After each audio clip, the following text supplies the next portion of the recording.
வணக்கம் and welcome to Green's மணியா channel. இயற்கையை நேசிப்பவர்களுக்காக இன்றைக்கி பார்த்தீங்கன்னா சக்குலண்ட் வளர்க்குறது ரொம்ப கஷ்டம் அப்படிங்கிற மாதிரி நிறைய பேரோட தாட்ஸ் இருக்கும். ஸோ நான் எப்படி இந்த சக்குலண்ட்ஸ் எல்லாம் வளர்க்குறேன் அப்படிங்கிறத பற்றி ஒவ்வொரு விஷயங்களை நான் ஷேர் பண்ணலான்ட்ருக்கேன். ஃபர்ஸ்ட்டு திங் பார்த்திங்கன்னா பாட்டிங் மிக்ஸ் பற்றி நம்ம பேசலாம். பாட்டிங் மிக்ஸ் நான் கேக்டஸ்க்கு யூஸ் பண்ணுற சேம் பாட்டிங் மிக்ஸ் தாங்க யூஸ் பண்ணுறேன். ஒரு பங்கு மணல், ஒரு பங்கு கார்டன் சாயில், அதுக்கப்புறம் பார்த்திங்கன்னா ஒரு பங்கு தொழு உரம் ஏதாவது ஒன்று. ஸோ இந்த மாதிரி தான் நான் பாட்டிங் மிக்ஸ் ரெடி பண்ணுவேன். கொஞ்சம் சின்ன சின்ன கல் இருந்துச்சுன்னா அதையும் கூட ஆட் பண்ணிக்குவேன். இந்த மணல் இருக்கும் இல்லைங்களா, அந்த மாதிரி இது. மற்றபடி நான் பெருசாக எந்த ஒரு டிஃப்ரெண்ட்டான பாட்டிங் மிக்சர் எதுவுமே யூஸ் பண்ணுறதில்ல. பெர்லைட்டோ இல்லை வேறு எந்த ஒரு இதுவுமே யூஸ் பண்ணல.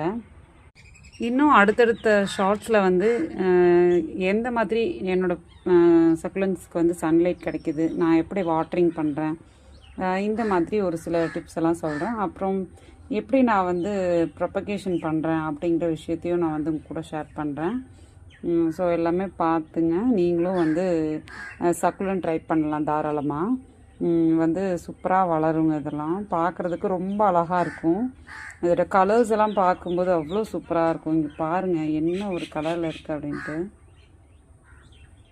பாருங்கள், ஒவ்வொன்றும் ஒவ்வொரு மாதிரி கலரில் இருக்கும். இது பார்த்திங்கன்னா ப்ளூ ஷேடில் இருக்கும், அதுக்கப்புறம் க்ரீன் ஷேடில், ரெட் ஷேடில், பிங்க் ஷேடில், இந்த மாதிரி டிஃப்ரெண்ட்டாக இருக்கும்.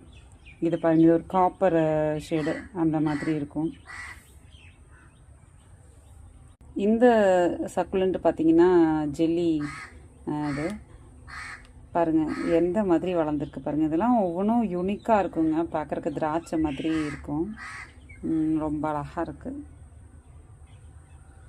இந்த மாதிரி ட்வார்ஃப் ட்ரீ மாதிரி வளரக்கூடிய இந்த ஜேட் வெரைட்டிஸு, இதுக்கு எல்லாமே ஒரே மாதிரி மெயின்டெனன்ஸ் தாங்க நான் பண்ணுறேன்.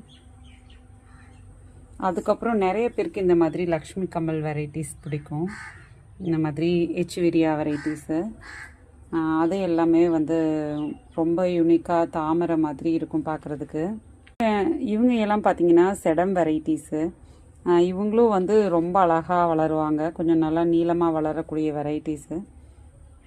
ஈச்வெரியா அப்படிங்கிறது இந்த மாதிரி ஃப்ளவர் மாதிரி வளரக்கூடியது. ஸோ உங்களுக்கு இது எல்லாமே நான் டீட்டெயில்டாக நான் சொல்கிறேங்க. ஒவ்வொரு ஷார்ட்ஸும் பாருங்கள், கண்டிப்பாக மிஸ் பண்ணாமல் பாருங்கள். அப்போ தான் நீங்கள் எல்லா விஷயத்தையும் தெரிஞ்சுக்கலாம். Thanks for watching. Happy gardening. Bye.